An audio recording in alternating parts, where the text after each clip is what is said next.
Thank you, Mr. President, High Commissioner, IOC President, Excellencies, ladies and gentlemen. It is an honor to be with you today. My name is Yiech Biel.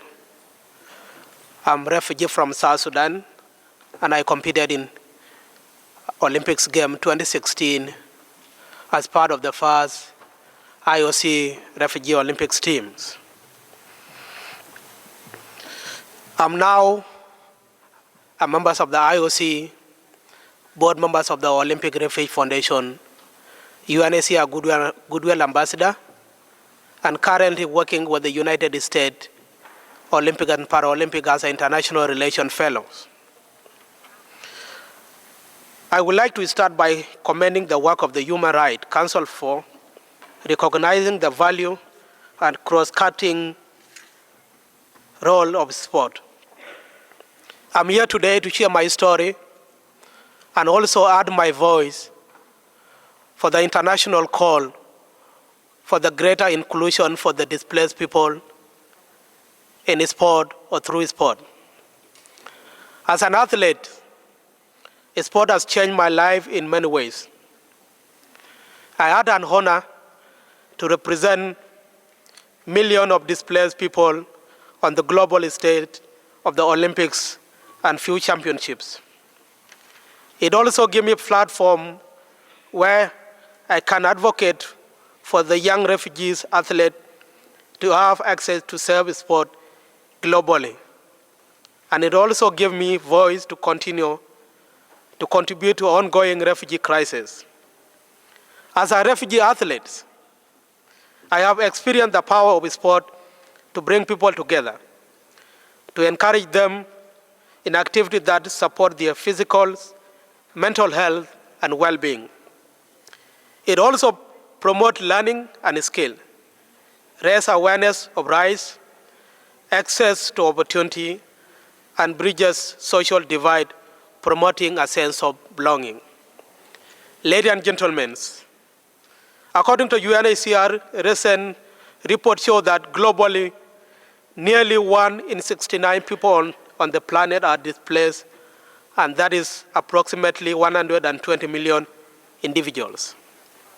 When we put all the forcibly displaced people in one place, we'll create 14 most populated country in the world. And we have to remember that this population is increasing all the time as we're speaking now. That shows us that the needs are great. While only sport alone cannot address all those challenges, it can play a valuable and complementary role of promoting peace, respect, dignity, diversity, inclusion, as seen in Resolution 4318. A good example, recently, evolution of the Olympic Refuge Foundation Games Connects program in Uganda. The foundation pointed out that sport for protection activity significantly reduce symptoms of anxiety, depression among affected displacement people, with mental health benefit observed among refugees and host community, those with and without disability. That evidence shows us sport has a powerful role. The fundamental principle of the Olympicism, which guides the Olympic movement, states that the practice of sport is a human right. With more people forcibly displaced now than ever, the Olympic movement increasingly coming together as part of the response in support and displaced people and their host community through sport.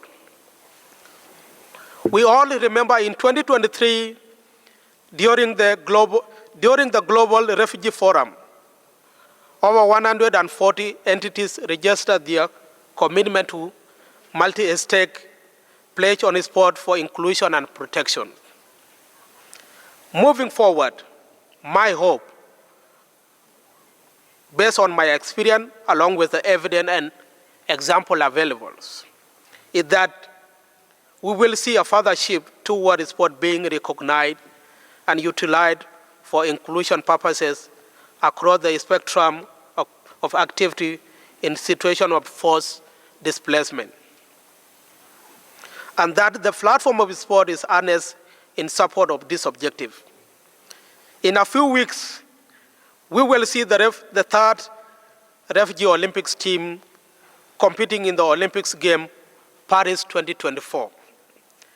This diverse team of 36 athletes with each different background, different nationality, different hopes and dreams will be a powerful symbol of inclusion and belonging that athletes and displaced people around the world are found through sport. I want to convey this message to all of us today that promoting inclusion of the refugee in service sport, whether at elite levels, grassroots level, is not work done in isolation. We have sport on the roster. We can all do more to make sure that displaced people are included in discussion, policy making, and contributing to agenda by bringing them on the table. Because we remember all the decision making are made on the table, and refugees are people that can contribute, because I believe that we have doctors, pilots, nurses, engineers, economists that can contribute to our daily agendas. Ladies and gentlemen, we should all live here today encouraged that we are not starting from scratch. We are already halfway down the track. I encourage you all, from governments, humanitarians, to grassroots sport clubs and individuals. Please join us. We all know that, and I believe that together we can all achieve more. Thank you.